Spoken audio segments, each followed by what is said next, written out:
Welcome back to another episode of the Coffee, Commerce, and Catechesis podcast. Join us on our journey to learn more about the Christian faith and how we can live it out in our modern world. Have you ever wondered what people do after deciding not to become a priest?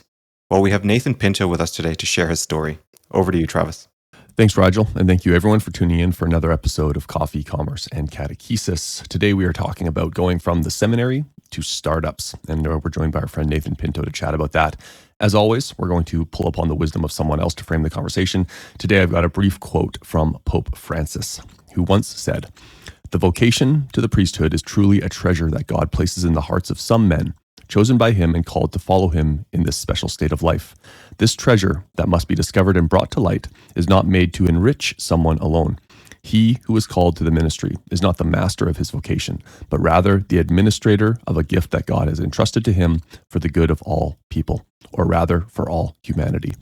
So that was from Pope Francis, who is a Jesuit priest, first and foremost, not just the Pope. Started off at one point in his life, he would have been in a Jesuit seminary. And our guest today also found himself for a period of time in a Jesuit seminary. So we're going to chat with him about that. By way of introduction, Nathan Pinto is a passionate entrepreneur focused on solving pressing problems with sustainable and scalable solutions. After studying finance and economics at the University of Texas at Austin, he moved to India and started a company building self-sustaining toilets. After returning to Texas, he joined a venture capital fund, after which he spent a year discerning the priesthood with the Jesuits.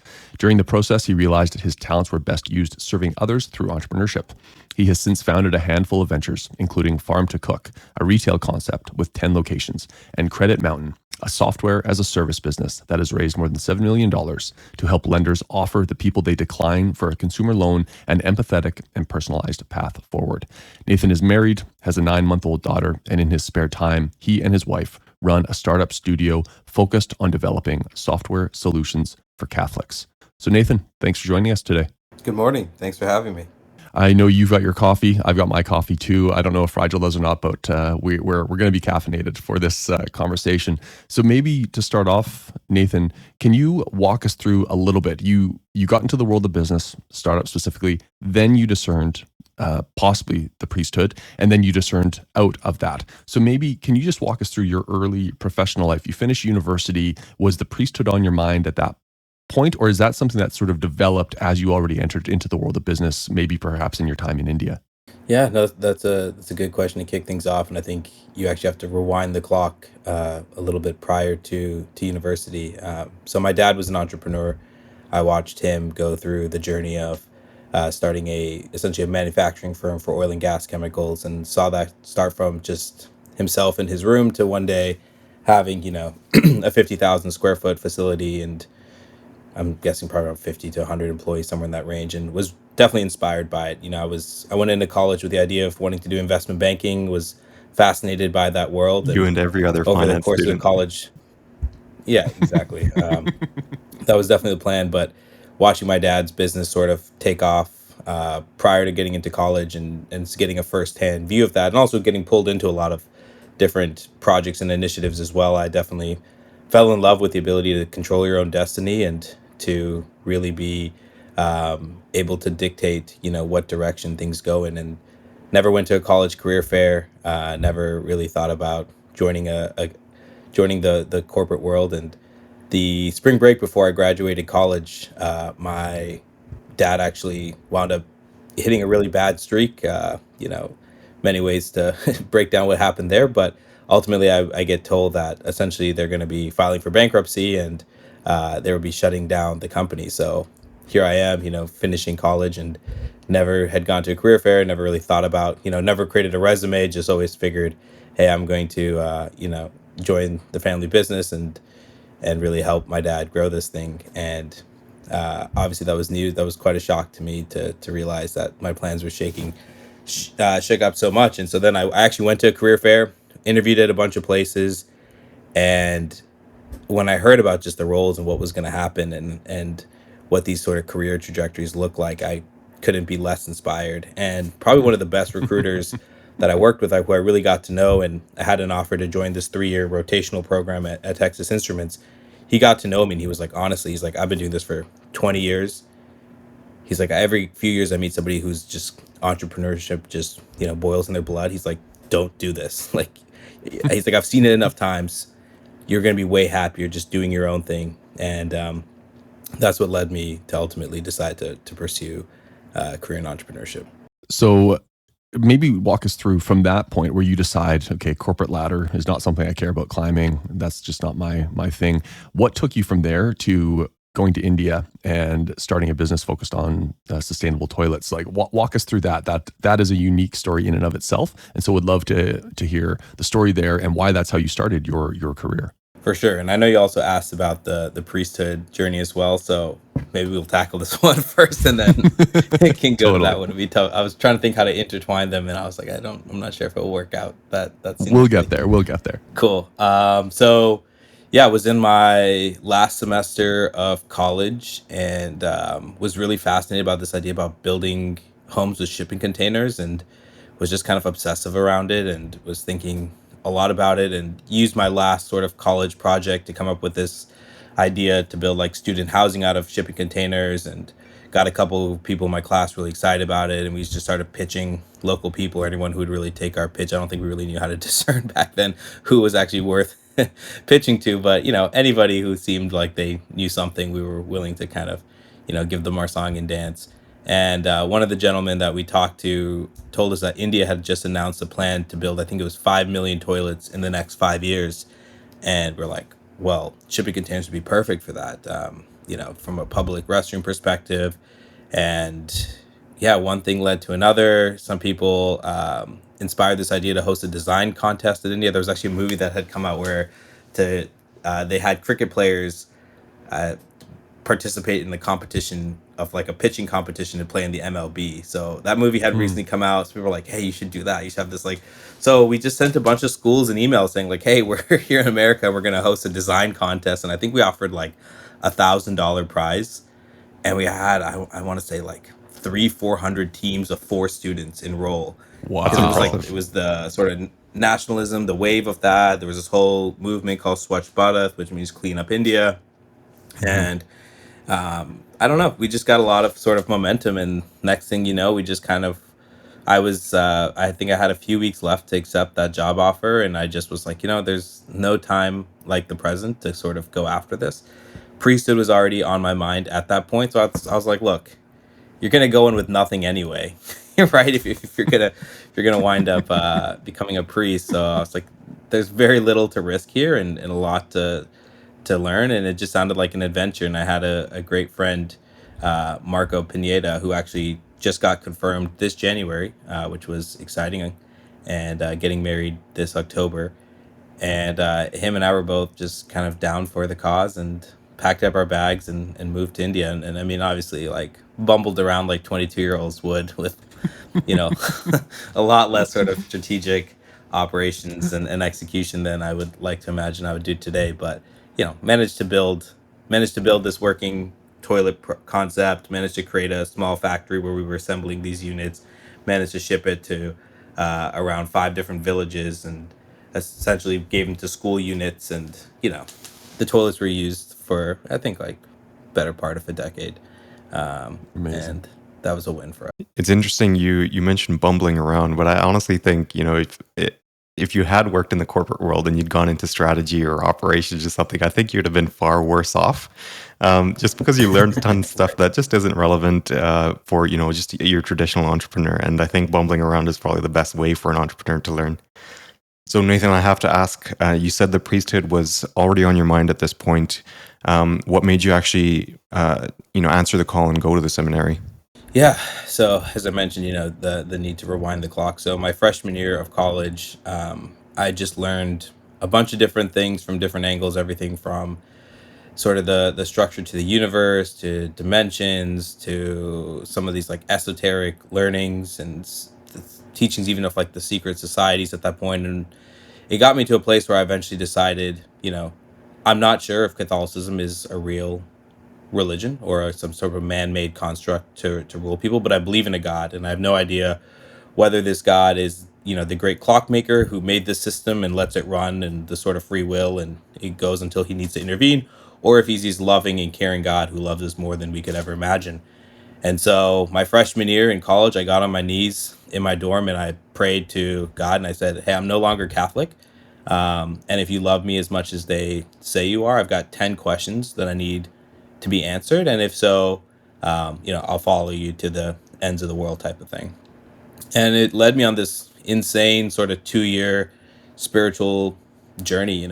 I hate using that term, but it's really what it was. Just the type of people I would meet, the that would happen, the doors that would get unlocked, the thoughts, and even just the spiritual experiences that I had led me, 2.5 years later, as college was wrapping up, to realize that all my 10 questions had been answered, that I had made this sort of perfect full circle of starting in one place and essentially in a very sort of like logical progression saw how it all came together.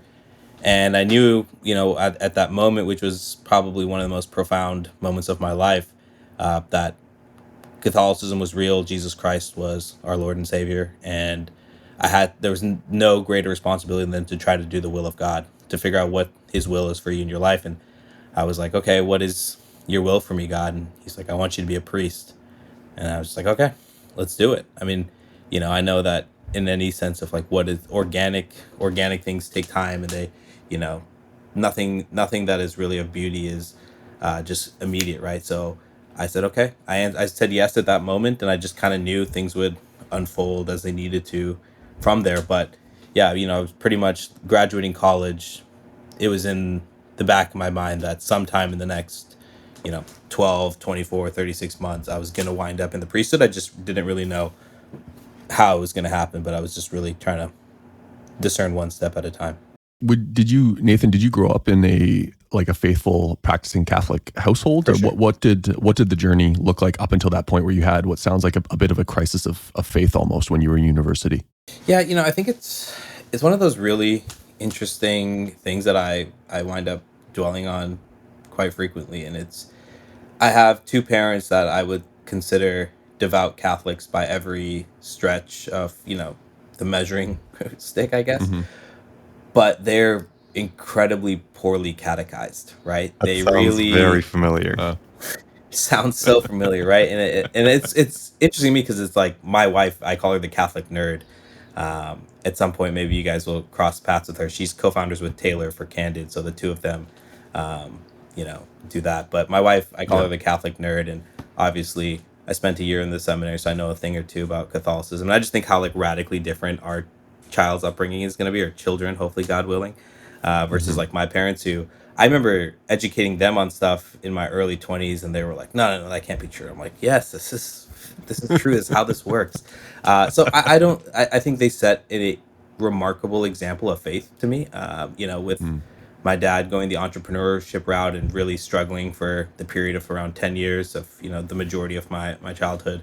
Um, just seeing the faith my parents had in God and faith that He would deliver and take care of them, and their adherence to putting Him above all else. And so I think they definitely inspired for me a belief in God, but I don't think that there was anything really during my childhood that really made me think, oh, Catholicism is the structure, right? It was like, there's a God, He loves us. I don't think I ever received the Eucharist with an ounce of really acknowledging what I was going through at that period, right? But Yeah. like I went to church, even in my most rebellious stage of life, which probably stretched a solid 10 years. I still probably, I don't know if I ever missed mass. I always kind of found a way, even if I was on trips with friends, would find Hmm. a way to even grab an Uber, go to church. So that was well rooted in me. This idea of like, there's a God, He loves you, you should love Him, and you're supposed to be dutiful to God. But there was nothing that was really a compelling case made around Catholicism, right? This like Hmm. massive institution that has committed its fair share of crimes and Hmm. obscenities to the world, and at the same time is in some ways you can see the incompetence of how it's operating today. And there's all these things I'm just like, you know it would make perfect sense if it was a man-made structure that was there to control. I mean, we as Catholics have a lot of faith, a lot of belief about our faith, right? And then we also have our own outlook at other faiths, and sometimes we wouldn't. So it's like if we could be here and look at that religion and say that looks man-made, like why shouldn't we be able to look at ourselves and say is ours man-made as well?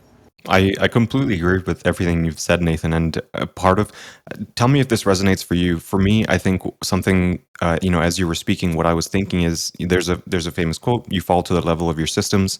And so, at least, if our parents didn't teach us exactly why we were Catholic or why Catholicism is the truth, they at least gave us the habits that. In the weak moments, and when we didn't know the way forward, they gave us the practices and the habits and stuff that kind of just led us back to the church, right? So still a matter of going to church, receiving the Eucharist, even if you didn't realize what you were, or if you didn't appreciate what you were doing at the time, there's it's still the presence of God. I mean, like, still receiving the Eucharist, even if you don't understand or appreciate the meaning of it, is still a very intimate way of Jesus entering into our bodies.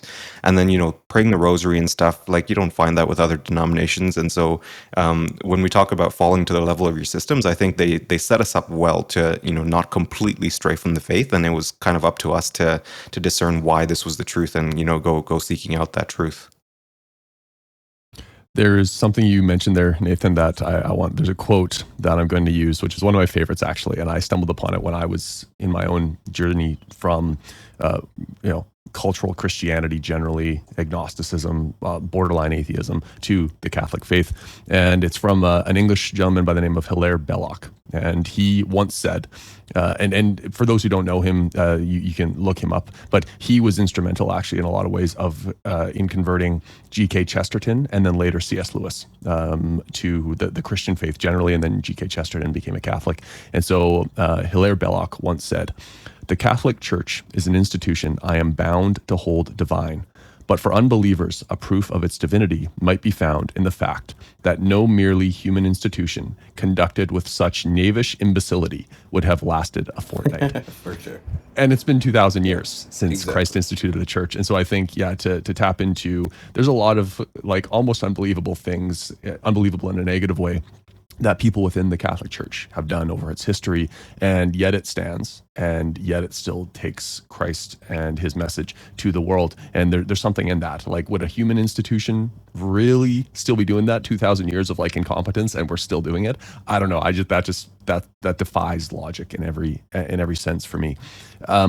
So Nathan, you discerned the priesthood in some respects. Now, obviously, you didn't discern it fully because you ultimately found your way out of the seminary. But I think many of our listeners won't even have an idea of what seminary actually is. If they even know what it looks like, they probably have no idea of what someone goes through to go to the seminary. So can you walk us through, like, what was the actual process? How did you find yourself in a seminary? What does that even look like? Yeah, and each order differs as well. Obviously, you kind of have two options. You can go the general diocesan priesthood, and that's pretty standardized. Some deviations between what each diocese or each sort of region will do, but in large part, sort of structured by Rome. Or you can join an order, a religious order. The Franciscans, Dominicans, Carthusians, Jesuits, and really everything begins with your vocation director. So Hmm. I had I guess the fortune perhaps of having the one, and how I wound up at the Jesuits. So I left college and I said, okay, I feel called to the priesthood. I'm gonna this thing to go to India feels like that's where God's calling me right now. Let's do that. Came back to Dallas, was one of the group of Indian folks I met who actually had sort of pointed us in the right direction to India and opened doors for us. They ran a venture capital fund called DVC here in the Dallas area. So they saw sort of how we executed and what we were able to solve for, and just sort of, first principle thinking that wound up coming up with what really had a lot of potential. I mean, ultimately, we got it to a natural conclusion, but the project could have really scaled to being something much larger if we were willing to commit the next 5 years of our life to India, living in the villages. Which honestly, one, the priesthood discernment was on my mind. Two, a year of being out there and was enough. I was willing to do more, but 5 years, that was uh, quite an ask. So Hmm. had come back to Dallas, was working at this venture capital fund, and was honestly, life was fantastic. I couldn't be more fulfilled by the role. Just the first time ever having discretionary income, being able to to have for just everything in that sort of young professional life was frankly just fantastic, and I couldn't have been Hmm. more uh, fulfilled. And also, growing in my faith too. And I knew in the back of my mind, like, okay, but this like call to priesthood, like, when does that come? I wasn't really dating.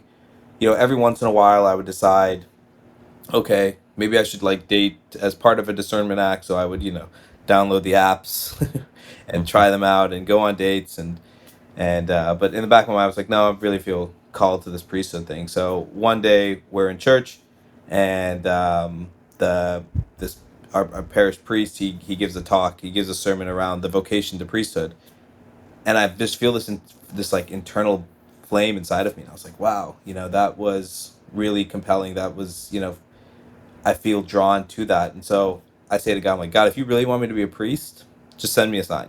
Send me a sign. And even though I love my job, I love this, I just got a dog, all these really great things. I was like, I'll leave it all. Just if you really want me to be a priest, just send me a sign. And the next day, got the most fantastic sign that I could think of. But the next day, I go to the gym and I was playing basketball, and we were playing with my friends. We would play for like 3 4 hours. We were winning a bunch of games, and things wrap up, and I'm taking off my shoes, and everyone's leaving, and next thing I know, the gym's nearly empty, and this guy walks in, and his name was Rijo, and I knew Rijo because when I was in high school, like 7 years, 8 years prior, he would come to play basketball late at night in his scrubs. He would show up in his scrubs, take them off, and he was an orthopedic surgeon. I had knee problems, and so he was. I remember him. I didn't actually know his name at that point, but we'd play 1-on-1, and he would like help me because I had a lot of knee issues. And I see him, and I'm like, "Hey, long time no see. Do you remember me?" And he's like, "Yeah." He's like, "We used to play 1-on-1 here," and I was like, "For sure." And I was like, "Where have you been?" And he's like, he's like, "I'm in my last year of seminary, and I just moved back today because about to be ordained a deacon. I moved back today. I'm doing my last year a diaconate internship at my home parish, which was down the street, and I wanted to come back to my old stomping grounds and play some basketball." And I'm like, "That's crazy. You'll never believe this, but I'm actually like actively discerning the priesthood." And at this point now, the entire gym is empty. It's just him and I. 20 minutes ago, there was 30, 40 people out. Now it's just him and I. We wind up staying there till 1 in the morning. And I tell him the Wow. whole spiritual journey of all the details of where it started, the questions I had, how the dots connected. And at the end of it, he's like, one day you're going to meet God. And what do you think he said he asked of you? And I was like, well, I think it's quite obvious. They asked me to become a priest. And so I go home and I pick up the phone the next day and I just start calling all the vocation directors that I know. I grew up in a movement called Schoenstatt, which is a German Catholic movement, Marian I've heard of it. devotion movement. Really cool story. Highly recommend Hmm. looking into Father Kentenich. I don't know if he's a saint yet, but he's probably on that pathway. But unfortunately, Schoenstatt has certain policies, and I didn't qualify for them. Um, and then we had one family friend. So, Raj, I don't know where you're from. Guess are you Malu Yeah, of maybe course. Yeah, or I figured Ridjo was as well. so I yeah, Yeah. Rijo was for sure. And I'm Manglorian, so we had one family friend who was a priest, and so I gave him a call. He was a Jesuit, and I give him a call, and I'm like, "Hey, Father Paul, like, you know, I want to be a priest." And like to them, it's crazy because I was like the wild guy. I was like from like 16 at weddings, like pretending I'm 21, getting shots. Like it was always I was the wild child, and he was like, You sure?" And I was like, "Yeah." So I catch him up on the whole story. And turns out he's a vocation director for the Jesuits, and he's a vocation director for the Midwest. So Mm. traditionally, they talk about that path. Normally, if you would have called someone like a Father Paul, he would have connected you to your local vocation director. So in my instance, living in Texas, the Jesuits have, I think now, 4 different provinces. They used to have like 20. Now they're down to 4 consolidated provinces. So I would have joined the Southeast province, which is from Texas. It's like Colorado, Texas, Louisiana. Those sort of Hmm. states are in one province. So I should have wound up in Louisiana. But because he was the vocation director for the Midwest, he gave me a really strong pitch on why you want to be a priest in the Midwest. And I was like, that's interesting. And he said, why don't you come out and spend a few days with me? So I went out, spent a few days with him. And yeah, I could see that like these places like Minneapolis, Chicago, Omaha were really on fire for Catholicism in a way that I hadn't really seen here in Texas. And so his pitch worked, and I said, "Great, let's do this." Now, this is where the traditional path and my path sort of split. So most people who enter the Jesuits have had either exposure to Jesuits in high school or college, or did something Jesuit related like the Mission Corps or something after college. I had almost no idea who the Jesuits were. So to become a Jesuit, it's a 11-year process. It's 2 years in the novitiate where you don't have a phone or internet. You get to see, I think, your parents like twice. And the coolest part of the novitiate, and I think this is like the part I love to share because I unfortunately didn't get experience, but I think it's one of the greatest sort of living evidence of God. It was uh, after you do your 30-day silent retreat, you then do what's called a pilgrimage, and the pilgrimage is you get a one-way bus ticket and $35, and you leave for a month and just rely on God.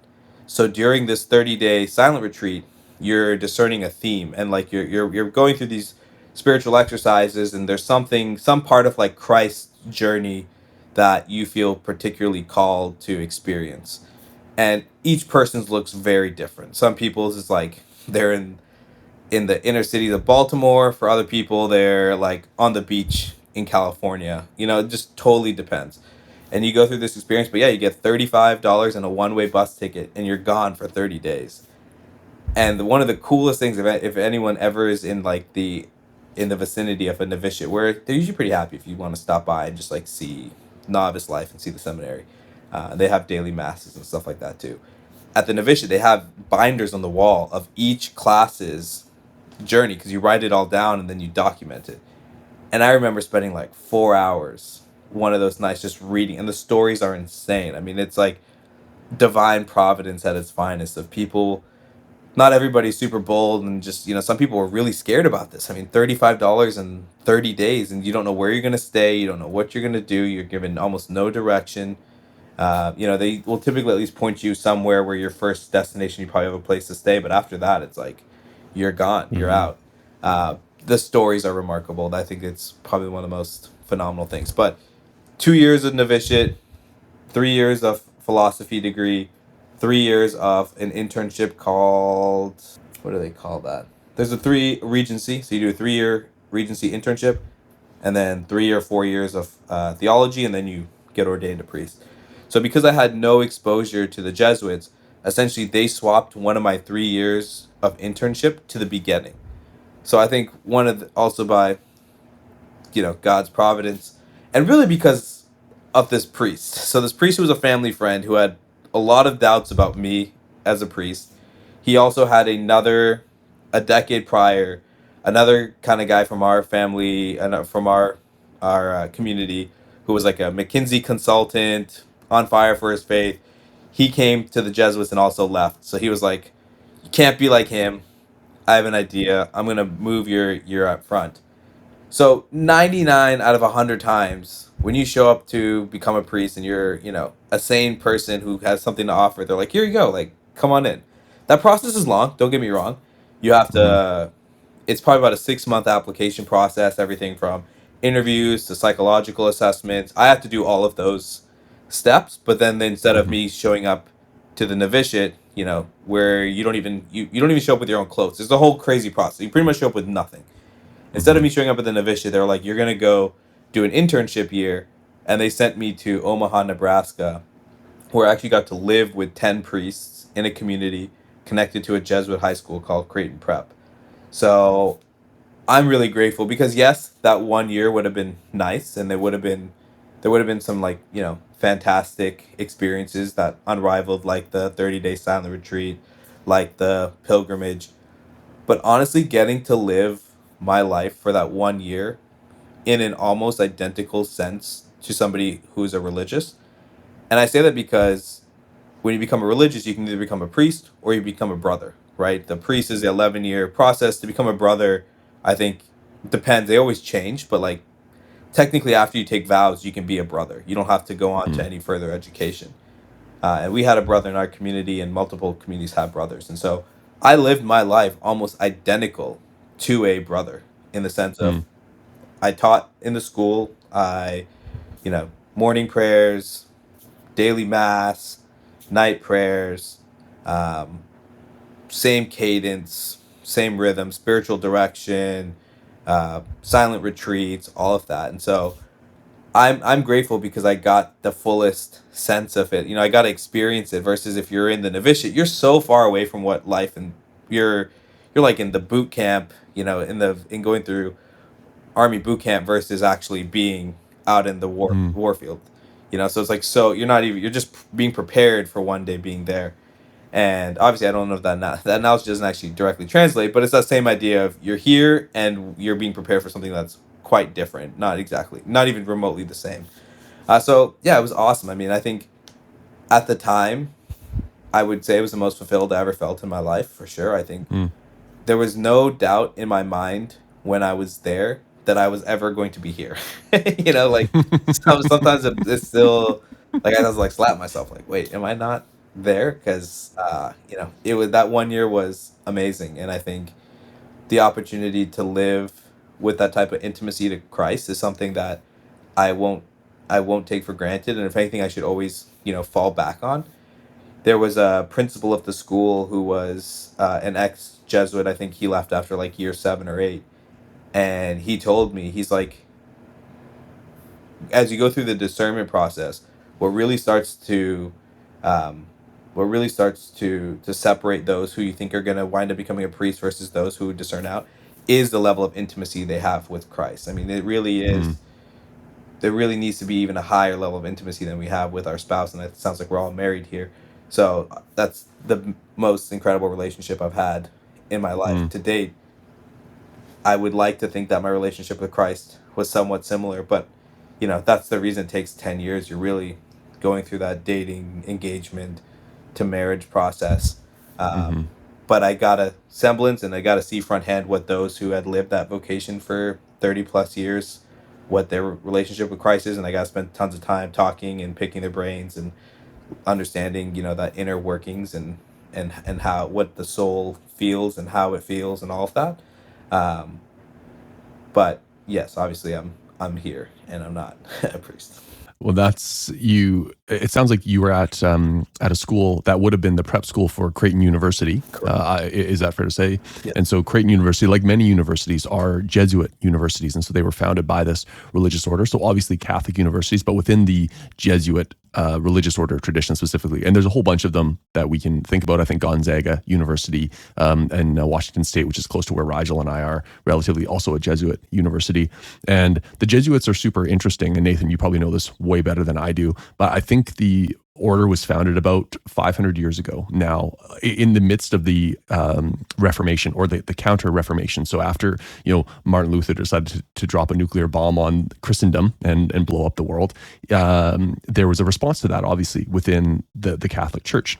And the Jesuits, which is another way of saying the Society of Jesus, arose in this environment. And if you actually look back at the history of the Jesuits, the description and what the Jesuits are supposed to be, and many would say still are, although they've found themselves in a little bit of controversy in more recent years. And Nathan, you obviously could probably speak to this better than us, but they respond to the call to take Christ to the world in a radical way, in an incredibly selfless way, self-sacrificial way, and a way that frankly kind of sets the standard, at least on paper, sets the standard for how committed people can be to taking the gospel. And so if not for the Jesuits, Christianity might not have found its way to many parts of the world. There's a number of films that talk about the Jesuits trying to take Christianity to the Far East, and the persecution and horrors that some of them encountered in Japan, for example. And so the Jesuits historically have this amazing story, and it's worth exploring for everybody. In more recent years, there's some things associated with the Jesuits that are a little tougher and stuff, and a lot of criticisms. Some probably super valid, some probably stories and everything. But Nathan, you were in this environment. You were discerning for the priesthood. Your path was non-traditional, as you explained, but you had this really cool experience. But then it ended, and so would love to hear, what was it during this year that made you start wondering whether this was really for you? And then ultimately, how did you find yourself discerning out of the priesthood? Sorry, we haven't even gotten to that part of the conversation. And it probably segues to the title of this podcast. Yeah, so when I was at the school, being a young guy in my 20s, and there was a new principal, and he was just like, you come from a unique background, you've done a startup, you worked in VC, what could you think boldly around, what you can do to contribute to these students. And so I had an idea to create an entrepreneurship club.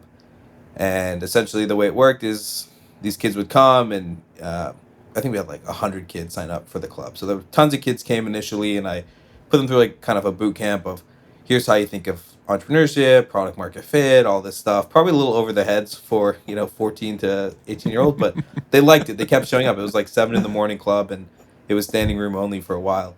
And then as things kind of went through, then I was like, we're actually going to build something. So get in groups and using these type of frameworks, I want you to start submitting different ideas. Then we're going to vote on these ideas, and then essentially, then I'll break you guys into different groups. And so the kids all submitted different ideas, and not surprisingly, like they were all terrible. They were just like awful.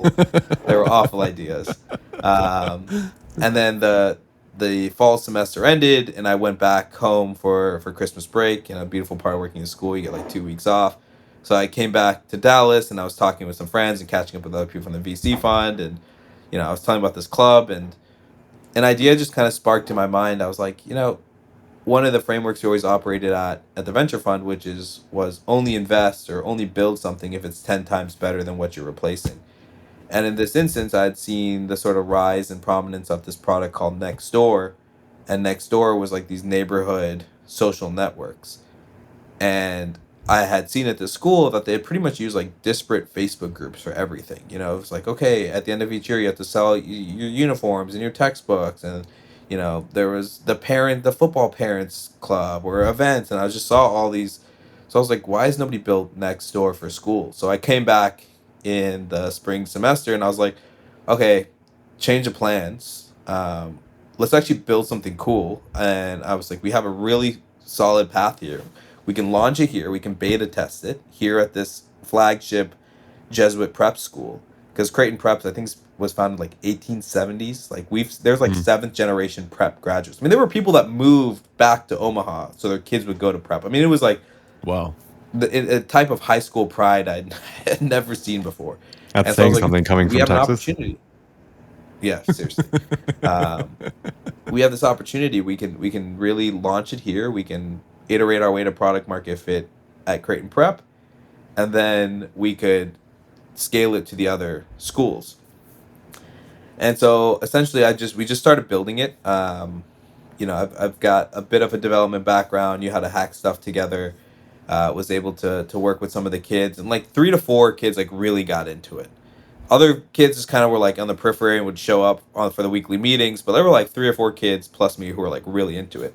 And wound up building the thing. It was awesome. We had everything from like a tutoring platform to events. So like when they had like the talent show, they could sell tickets. We had a localized Groupon, so different businesses could have like offers for the parents and students. There was like 4 or 5 different really cool features, and people were actually transacting on it too, and the user base was growing. And so I look at it, and obviously, like with my VC background, I'm like, okay, cool. There's something here. Um, let's see, maybe we can turn it into something. And I also knew I was about to take vows of poverty, and I was going to give away all my earthly belongings. And I always kind of felt bad about that, in the sense of like my parents, my dad obviously went through bankruptcy. Like there was always part of me that was like, man, I'm sure in some way, shape, or form, my parents, while they definitely feel blessed that their son could become a priest, and there's all sorts of cool, like I think it's like the mother of a priest goes straight to heaven. There's some like crazy things you read. I think they're like old wife's tale, but I think at the same time, my mom wanted some more immediate ROI as well. And so what I did was I went to the alumni. This is what began sort of the decisions that result on me being out shown the front door. But I knew the alumni director, and I was like, hey, who are like some people who have like donated a lot of money to the school that are like business owners. So he gives me like a list of these people. And essentially then I bring them all together and I'm like, and I give them like a pitch, like a proper, startup to investor pitch. And it was like, it made a lot of sense, right? It was like, here's this opportunity. I mean, products working, metrics are going up. We're seeing buy-in from all the different use cases we have. And I'd also found that somebody who came from the startup scene in Omaha, part of like a Series C, Series D startup, who was willing to quit his job and be the full-time CEO of this, assuming he got, co-founder amount of equity, plus he had certain salary requirements they had, which weren't crazy high. And so essentially I go to this group and I'm like, here's the deal. Like, we have this opportunity to nail it here at Creighton Prep, scale it to the other 20 Jesuit colleges. I think, it could be a 10 million revenue business within, a 5-year journey. And here's so and so who's willing to come in and do the role. And this is how much money we think we need. And they were down for it. They were like, this sounds cool. Like, I'm interested. I think this makes a lot of sense and we should do it. So then I had to go back to the students and I thought they were going to be really excited. I was going to be like, hey, here's the thing. So meet this guy. He's going to be taking this on. Like, when this year wraps up, we're actually going to, incorporate the business. We're going to create a cap table. And I know you guys have shares in this business based on this, like, on how their deliverables work. So every time they did deliverables, they would earn shares, and it depended on the role and the cap. There was like this Google Sheets that would show this cap table. So there was like a senior in the class who I think had like 17% of this or something like that. I forget. And so I tell them, I'm like, look, we're going to create a cap table, and there's going to be this Creighton Prep Scholarship Fund, which will be owned pro rata by. So if you own 17% of the company, you'll own 17% of this 2.5% stake. And if this ever becomes something, which, odds are that it won't, but if it ever does become something, you guys will get paid out, pro rata based on your shares of this, and it'll be a scholarship fund. So ideally at this point, you're probably either could pursue grad school, or some of them might even have been going into college at that point. And so all the kids were happy minus one. One kid was, like, man, this is ridiculous. This was my, somehow he convinced himself it was his idea. It's a separate story. But he told his dad got mad. His dad called his lawyer buddy friend, and they showed up to the school to be like, this is ridiculous. Like, we're willing to sue Mr. Pinto. And the principal's like, what's happening? He was like, that little like that little website stuff. And anyway, that whole thing turned into a debacle. I wouldn't say I got mad at the kids, but I was just in some ways wanted to tell them to get lost, and because for many reasons I had every right to tell them that. So I was just like, all right guys, like, we're gonna move the code over here. Like, it's gonna be like, let's wrap this thing up. And he got mad, I got mad, and next thing you know, the Jesuits were like, it's probably not for you. And I realized throughout the whole process, I'm like, yeah, you're right. I mean, entrepreneurship is really what gets me fired up. Like, the most alive I felt during my time at the seminary, even though I felt super fulfilled and was full of joy and peace and all of that, the most alive, the most I felt like the best utilization of my gifts and talents was when we're working on this project. And that the irony to me is, like, I hated school. I've never liked school. I'm pretty sure I'm like some type of dyslexic. Like, I don't like to read.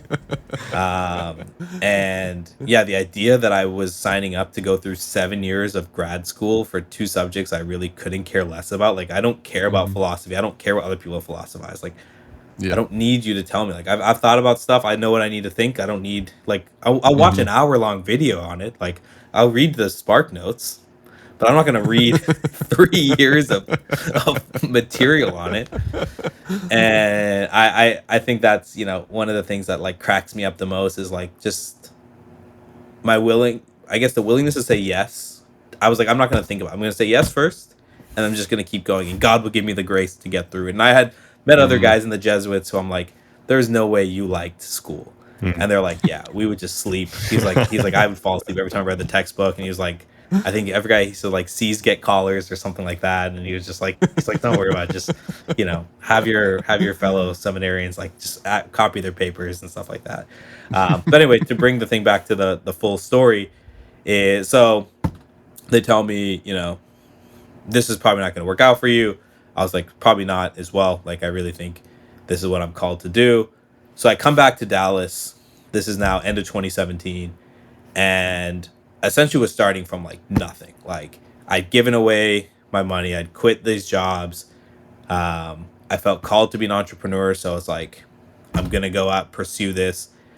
And I didn't have a car, I didn't have anything, so I was like renting a car from Lyft, driving around from like 5 o'clock to like 2 a.m. every night, and then sleeping, and then like going to this co-working space, and like was like really mad. Like I'm like angry at this point. Like I'm like, Mm. God, like how did you do this to me? Like what is my life? You know, a little childish at this point, but at that, I was 25 at this time.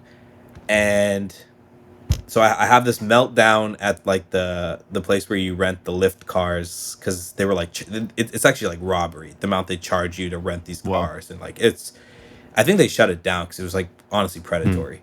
But I needed a car, and my Mm. parents were like, "Go get a job," and I'm like, "I'm not gonna get a job. I'm gonna be an entrepreneur." And they're like, you know, Rajal probably gets it, like Indian parents, like, "No, you need to get a job. You need to get Stable married. income. Like, Yeah, yeah. yeah, stable income. What nonsense is this? Like, you can do that later on in your life." And I was like, "No, I feel called by God to be an entrepreneur." Um, and so I have this meltdown at this Lyft rental place, super mad. And the next day we go to church, and we go to church as a family, and we wind up taking this back road, and we park on like this like weird sort of street outside the church. And as we are getting out of the car, we hear this like ba-doom, ba-doom, ba-doom noise, and I'm like, "What is that?" And turns out this car with a flat tire pulls up right behind us, and out of this car walks Rijo, and I'm like, "Rijo, what are you doing here?" And he's sweaty and all this stuff, and I'm like, "What's going on?" He's like, "Man, you'll never believe." He's like, "I'm back in town.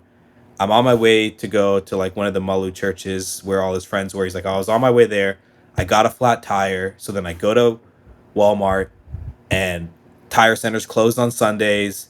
So then he's like, I just at that point I look up closest Catholic church to me, and he's like, "I came here." And I was like, "Wow, that's what an odd coincidence that you're here." And he's like, "Yeah." He's like, "Honestly, that's very strange. I did not intend at all to be here." And it turned out that he had discerned out his, so and then the next thought in my mind is like, "Wait, aren't you a priest? Like, aren't you a priest now?" He's like, "No, I actually wound up leaving right before he got ordained a deacon. He wound up leaving the priesthood."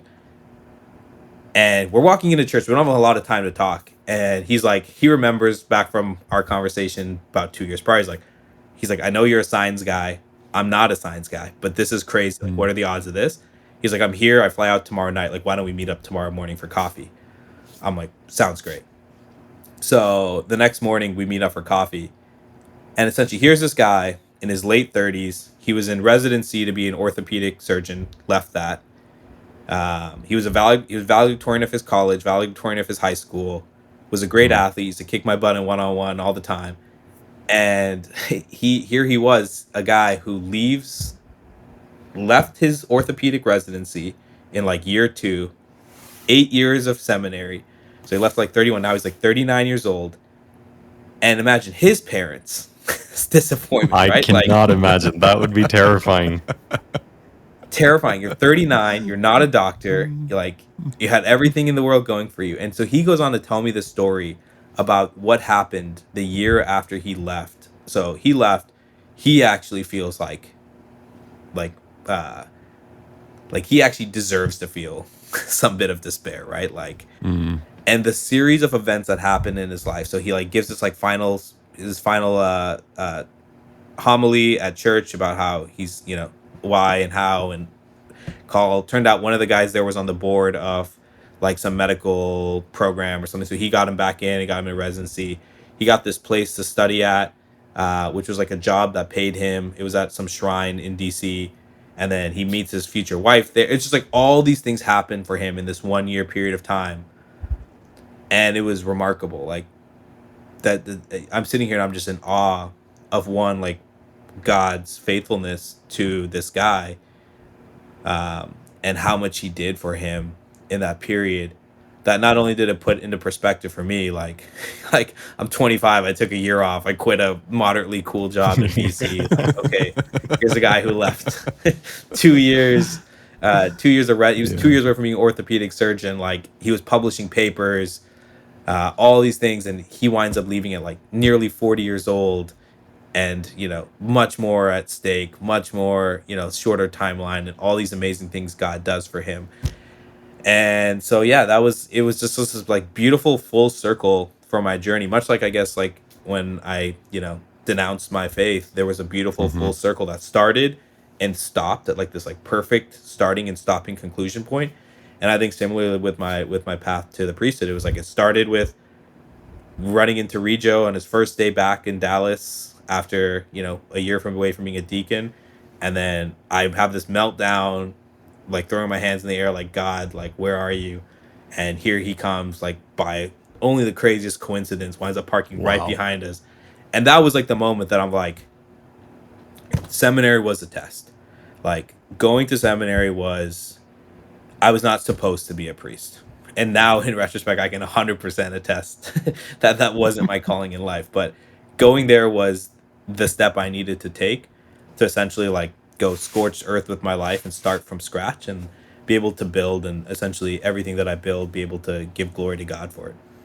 That's really interesting because you actually answered one of the questions that I had, which was, if we believe that everything happens for a reason, then I was going to ask you what the reason was that you went to seminary. And, now that you can see that in hindsight, and hindsight is 2020, I was going to ask what that reason was, but it seems like you've answered that already.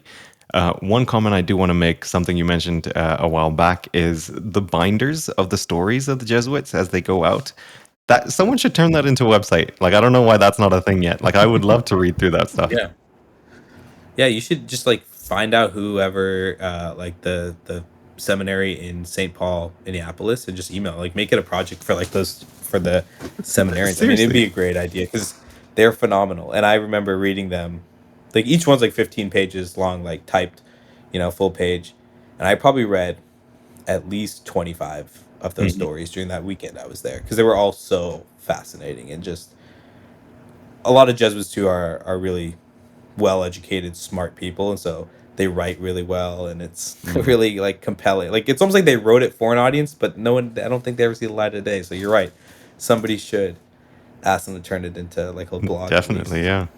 And I'd imagine just like everyone's conversion story, if you give them the time to tell it, everyone's conversion story is amazing, right? And it has all these like ups and downs and heartbreaking moments, and then these like moments of elation and stuff. So I'd imagine something like this, where these people that are preparing for the priesthood go out on what sounds like in our culture a terrifying thing. Like really, what they're just doing is mimicking what the apostles did when Christ sent them out two by two. And it's like, yeah, you just go out and you just trust, and you're going to go do really hard work, and a lot of people are going to hate you for it, but you're just going to trust that what needs to be provided will be provided, and that's what this is. And so that's super. I didn't know that about the Jesuits, that is a part of the Yeah. formation, but that's incredible, and I can only imagine the stories. So Nathan, maybe we're coming to the end of our time here with you, but would love to hear. We chatted a little bit at the beginning about what you've done since leaving the priesthood, and you're a busy guy. You stay. I don't know how you fit it all in, frankly, with all the stuff that you're doing. But would love for you to tell us a little bit about what you're doing today with the businesses you're involved in, and maybe if you can, throwing in some elements of how did your time in formation with the Jesuits, how did that maybe mold you today as you pursue entrepreneurship, work with startups? What do you take from that experience into the work that you do today as a serial entrepreneur and founder? Yeah. Sure. So today I would say I get to juggle a lot of balls, but there's one thing that sort of is my core focus, and that's Credit Mountain, and in large part, it's because there's certain responsibility that you take when you agree to take investors' money, and you've got clients and you have all of it. So that is sort of my 9 to 5 per se. We built a software solution that essentially plugs into the back end of a credit union, and when somebody gets declined, rather than just get this like letter in the mail that doesn't make a whole lot of sense, and it's just sort of this like boilerplate sterile language of, sorry, you've been declined and here are some boilerplate reasons, we replace that with a whole sort of digital experience that helps people understand why they've been declined, and then they can use that digital experience to do another credit pull and do an analysis and learn what they can do differently and what else they could qualify for, and figure out other sort of affordability calculators and create personalized plans. And when they create a personalized plan, they agreed to go through on this like 24-month program, and that 24-month program where each month refreshing their credit and figuring out people when people are ready again, and then get them back into reapply. So that's sort of my 9 to 5, and I think in large part, um, that started with a mission to take on payday lending, and we started with trying to take on payday lending, and it turned into this, and I think there are a lot of easier problems out there to solve, and sometimes I tell my clients this, like if I wanted to be rich, there's definitely better software solutions and better industries I could have tackled. But I think when you go to seminary and you're willing at least once to accept the vow of poverty, it's sort of like you understand you're giving all your gifts, and your rewards aren't here, earthly rewards. And so, Yeah. really, to me, that's the priority. I think it's always reminding myself that. I mean, there's been a lot of ups and downs with this particular startup journey, and I think there's been times where there's decisions to be made around that where it could be really easy to have low integrity and prioritize yourself or take shortcuts. And I think with every turn, I just always remind myself, like, all of this is gravy. There was a period of my life where I really felt like somebody who had like cancer and was like told you have got 3 months to live, and then you have like a new life, right? Because when I showed up to seminary, I did not think in a million years, especially like 90% of the way through it, I was on fire. I was like, this is amazing. This is the fullness of everything I could have wanted in life. And then to be back here, it's like, oh wow, this is a second chance at life that I never thought I was going to get. Um, so, I think it's when you've taken that vow of poverty once, or you've prepared mentally to take that vow of poverty, you're just sort of like, everything, all of this is gravy. Like, at the end of the day, the end destination is still the same, trying to get to heaven and trying to be saints. And um, that should be prioritized so much more than any type of material outcome. That's amazing, and I love that element. I think the focus on poverty is something we Catholics especially need to take seriously, and it's so hard to dismiss it.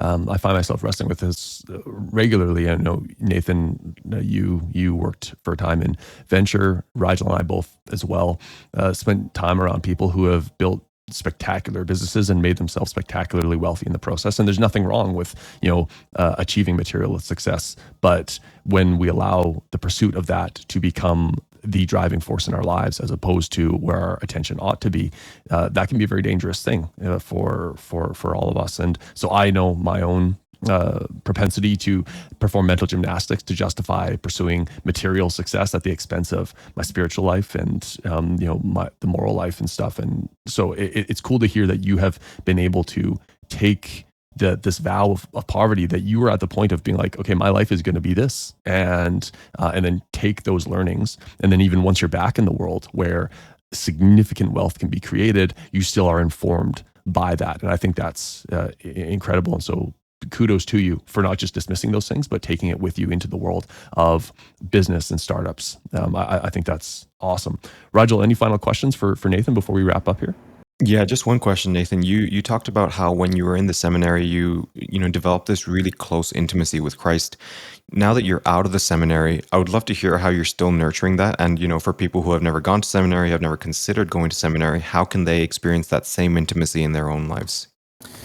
Yeah, I think the structure of seminary is very conducive to that, and I think the being a religious life, or being a religious, as they call it, comes with certain distinct advantages for building intimacy with Christ. And I guess, sort of as a shameless plug here, but it's really not. It's why I created it. That's why I built the app Holy Habits. I just really felt like there was missing in my life structure and accountability that I had when I was there, right? I had a spiritual director, I had brothers that lived with me that knew, what I was struggling with, and what I wanted, where I wanted to grow, and what, root sins and virtues I needed to build. And so that's why, I had the idea for Holy Habits. And that's a cool story for perhaps another day, but wound up at a silent retreat. Went to a silent retreat before my daughter was born, and wound up just took a piece of paper, or took a notebook, and just got inspired with the idea, and wound up, filling like 20, 30 pages of this with sort of like the whole app. And then there's a guy named Drago, who I think, Travis, you've been connected with. Awesome dude, who's now running it full time. He's gone all in on it. And so I just think that the structure helps. And as lay people in the world, like our vocation is different. Our calling is different. We're called to do other things, but everybody is called to still love and serve Christ and grow as close to him as we can. And I think the more tools and structures that the Hallows, the Exodus 90s, hopefully the holy habits of the world are becoming useful ways that for people like me that constantly fall off track no matter how hard I try. And it's gotten way harder since having a kid. Before a kid, I was actually really nice rhythm. Like I had this nice rhythm, but like life's not supposed to be easy. It's not supposed to be this like simple path. And so trying to fight for it amidst the chaos, I think is only helping it grow. That's awesome. You referenced there a couple things, Nathan, that we'll just mention before we ask you to wrap us up in prayer. Holy habits, something else that you've been involved in. You've been involved in a lot of things, so we don't have time to tackle all of them, but holy habits is super cool. So I'd imagine that we might be able to get our friend, you mentioned Drago, cool guy. We connected. We had a great chat. I actually think him and I are chatting later today, coincidentally. Cool. And so it'd be super cool to get him to come on maybe in the future. So Drago, if you're listening, we're putting out an invitation to come and tell your own story and the work that you're doing at Holy Habits. But related to that, Nathan, you also have these other ventures. We'll put links in the show notes so that people can check out the cool stuff that you were doing. And you mentioned earlier your friend Taylor and what she's building with at Candid. We're going to have her on actually for a future episode of the podcast too, to talk about the world of dating and how challenging and crazy that could be for people that are committed to the Catholic faith in our secular culture, which is pretty inconsistent in a lot of ways with how we can live our faith and still find that person that if we're called to the vocation of marriage that we're supposed to be with. So we appreciate, Nathan, you making the introductions to these people and look forward to our conversations with them. We'll put in the show notes links to all the stuff that you're working on, which is awesome. And I would love to invite you right now, if you can, to lead us in a prayer to wrap up if you'd be open to it. Of course. Cool. Definitely. Let's do it. In the Father, Son, Holy Spirit. Amen. Thank you, Lord, for this day. Thank you for the opportunities that we have here to serve you in unique and special ways. We ask for your graces as we tackle all the challenges and all the obstacles that lie in the way of trying to do great things in today's world. We know it's not easy, and it will only happen by your grace and your divine providence. So we trust with you our lives and our missions. And we ask you to guide us and to give us all the graces we need. Amen. Thank you, Nathan, for the prayer. Thank you for joining us today, telling your story. Super cool. I wish we had 3 times the time because I know that there's a lot of different paths that we could go down, but really appreciate you coming and sharing your unique experience from the seminary to startups. And maybe we'll get you back again in the future for another conversation sometime. Yeah, thanks for having me, and keep up the good work. Well, thank you everyone for tuning in. This has been another episode of Coffee, Commerce, and Catechesis. We hope you'll listen again. And until then, God bless you. God bless.